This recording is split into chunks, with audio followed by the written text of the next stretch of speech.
Hello guys, good morning. Another day, another work na naman. Kaso lang sira yung motor ng tubig namin guys. Kaya bumili na lang kami doon sa kapitbahay.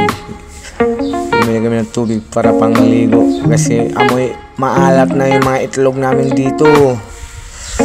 Hindi ginagawa sa electrician yung motor ng tubig.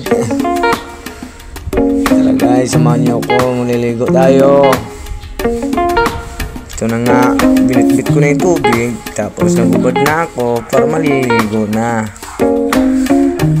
Tapos patingin-tingin pa dyan sa video. Yun, maliligo na ako.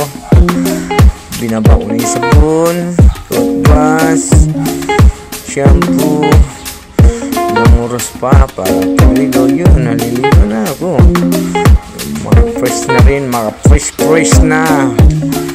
Nakakaligo din. Tagal kasi ng tagas ng tubig namin. Hindi ginagawa ng electrician eh. You know. Naligo tayo. Kuskus ng kuskus. Kuskusin mo kung saan makuskus.